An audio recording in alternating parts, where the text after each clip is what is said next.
TETWoG. I'm with Vibration Solutions North in Stowe, Vermont. I'm also co-chair together with Joe Carodi for the EG1A committee.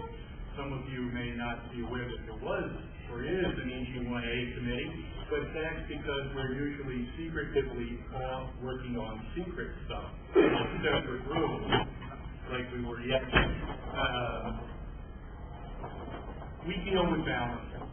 And Vibration Solutions North, what we are is we are a company that we do a lot of consulting work, a lot of training work. We're primarily designers and manufacturers of specialty balancing tooling, rotor-specific balancing tooling. I know what you're thinking. If the first presentation is on balancing, how can you get any better than this? But I like it. It's worked for me. And I've been involved with balancing for a long time. I thought, well, with people who deal with engines, this would be a good presentation. In the world of balancing, what we're seeing, and I'm sure, as Mike here from Schenck makes balancing equipment, I'm sure he would say the same thing with engines that are now getting smaller and faster and lighter and more efficient and all of that. Maybe it's just my imagination, but there's been an exponential increase in balancing interest. Part of that has to do with, as your engines get lighter and faster and all of that, balancing becomes more and more critical. Tolerances are tightened up. Engineering departments are saying, well, let's just tighten up the tolerances, that's fine. Sometimes you can do that, sometimes you can't. But in my business with tooling, there's been a much greater emphasis on what can we do with existing tooling, how can we upgrade existing tooling, we never realized we had problems with tooling in the past. Are there any new solutions for tooling? We have a number of different tooling solutions that we have introduced in the recent months. I won't get into them all here, but some of them have to do with greater use of air bearings, hydraulic collars, indexing, things like that. Looking at not only improving the quality of the balance job and the reproducibility of the balancing job, but also the time that it takes to balance some components has been dramatically reduced. So I'm going to start this presentation off. I'll blow through it as fast as possible. The first few slides, I'm going to apologize to everybody who in their head is going to say, well, geez, I know this is stupid. Any third grader knows this. That's true, but it's my way of getting everybody on the same page. What I'm going to present today, I can tell you that every company that we work with that has balancing issues, I put this presentation together because it represents the key issue that every one of my customers has.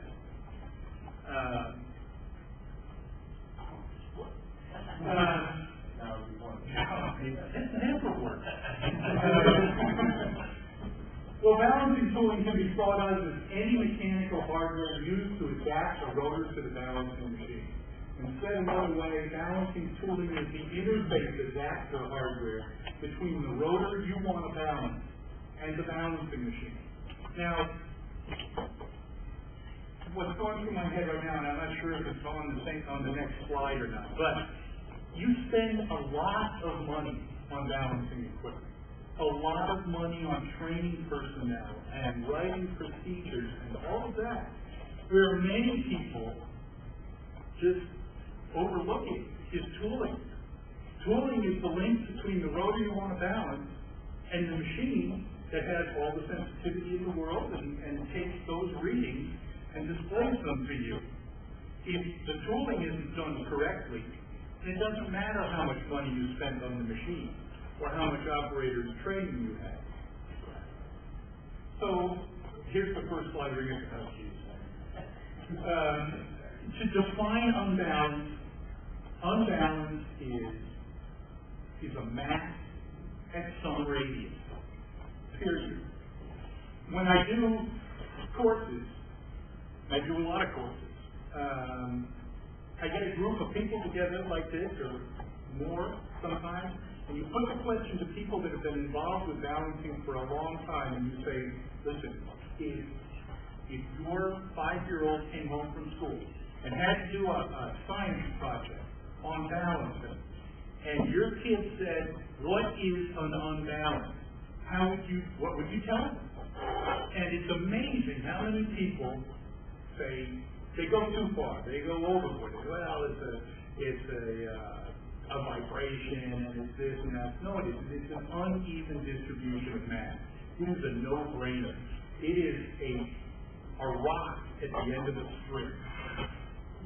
That rock, or that mass at some radius, is an unbalance.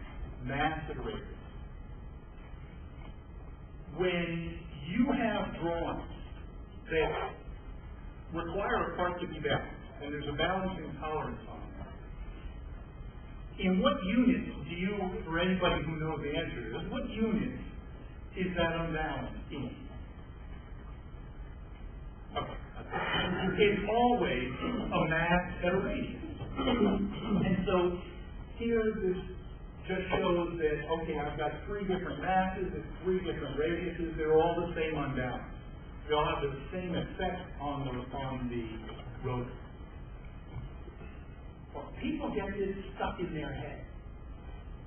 And I get calls where people say, I've got this rotor and my tolerance is 0.5 ounce inches. What do you think? I think what you just told me, you have a rotor and its tolerance is 0.5 ounce inches.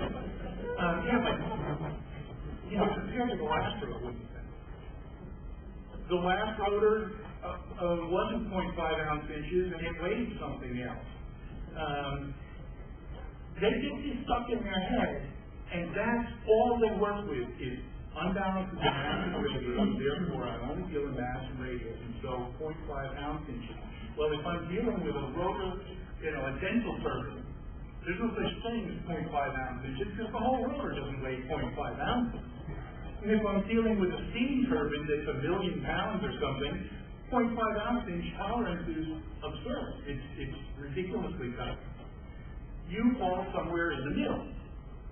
So what I impress on everyone, and this is the key to balance. If I do a course, I say, look, the first thing that you need to do is you need to start thinking in terms of what effect does that unbalance have on your rotor or your assembly. That unbalance causes the principal axis of inertia to be displaced from the spin axis. In other words, on paper, you said, I want to spin around this axis. Because this rotor has an unbalance, it doesn't want to spin around that axis. It wants to spin around some other axis. And how these 2 axes it wants to spin around its principal axis of inertia. And because these 2 axes are displaced, there's some eccentricity associated with them. And here, in the very simplest form, is a rotor with an unbalance. That unbalance results in a displacement of the principal axis of inertia. So this is the axis you wanted it to spin around. This is the axis it wants to spin around. If you line them up, you're balanced. Yeah, easy this is. You should all be coming to the EQ1A. And that eccentricity is equal to the unbalance divided by the weight of the part, or just